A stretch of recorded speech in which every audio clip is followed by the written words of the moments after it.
আমি স্পষ্ট বলি আওয়ামী লীগ যদি বলে আমরা ইনসাফের পক্ষে তাহলে আওয়ামী লীগ,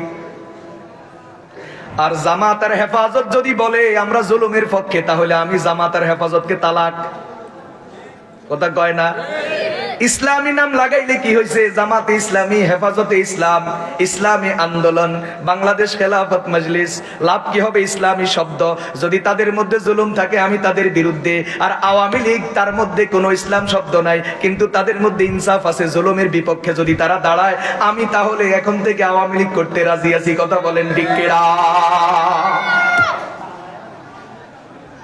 মুসলমান ভাইয়েরা, বন্ধুরা আমার,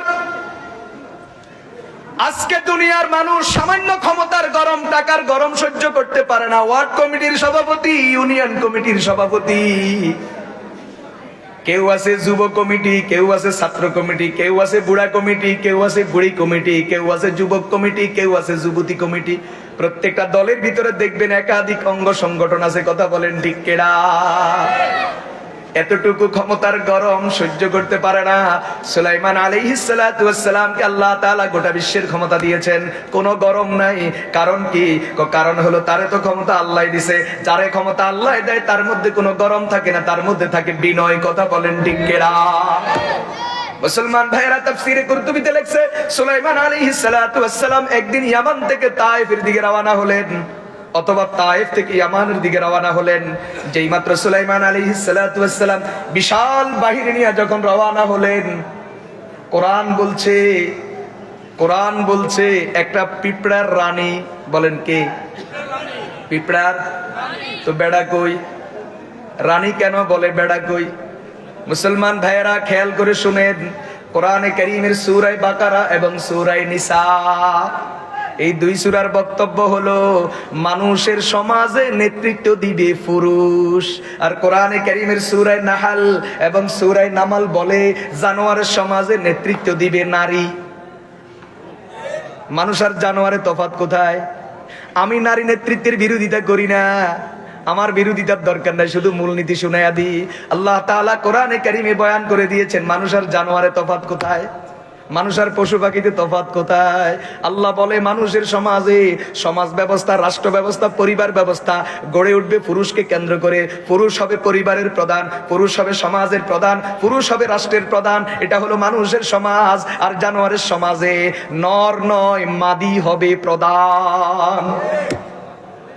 এখন কোন এতদিন আমরা কোন সমাজে ছিলাম? কথা কন। আমি নারী নেতৃত্বের বিরোধিতা করি না, আমি শুধু এটা জানতাম চাই এতদিন কোন সমাজে ছিলাম? মানুষের সমাজে না জানোয়ারের সমাজে?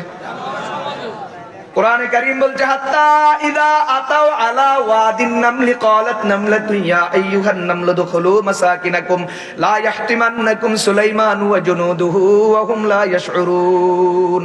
সুলাইমান আলাইহিস সালাতু ওয়াস সালাম যখন পিঁপড়ার এলাকায় আসলেন, তখন একটা রানী পিঁপড়া, রানী পুরুষ না মহিলা, রানী পিঁপড়া বলে ও পিঁপড়ারা সবাই গর্তের মধ্যে ঢুকে যাও, সুলাইমানের বাহিনী আসতেছে, না হয় সবাই সুলাইমানের বাহিনীর পায়ের তলে পড়ে শেষ হইয়া যাইবা।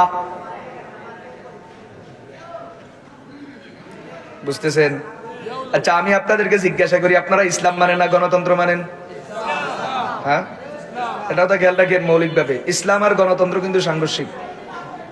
পৃথিবীতে গণতন্ত্রের আবিষ্কার হয়েছে খেলাফত ব্যবস্থাকে জবাই করার জন্য। কথা বুঝে আসছে? পৃথিবীর বিভিন্ন অঞ্চলে খেলাফত পদ্ধতি ছিল, গণতন্ত্রের আবিষ্কারের পরে সব দাফন হইয়া গেছে। তারপরেও আপাতত আমি কিছুক্ষণ গণতন্ত্রের পক্ষে থাকুন। আপনি বলেন, আপনি কি ইসলাম চান না গণতন্ত্র চান? যদি বলেন ইসলাম চান, ইসলামের দৃষ্টিতে কখনো নারী নেতৃত্বে আসতে পারে না। নবীজি সাল্লাল্লাহু আলাইহি ওয়াসাল্লাম স্পষ্ট করেছেন, লা ইউফলিহা কওমুন ওয়াল্লাউ আমরাহুম ইলা ইমরাআতিন। ওই জাতি কখনো সফল হবে না, ওই রাষ্ট্র কখনো সফল হবে না যেই জাতি বা যেই রাষ্ট্রের নেতৃত্বে নারী থাকবে। নাউজুবিল্লাহ বলেন। কেমনে সফল হইব?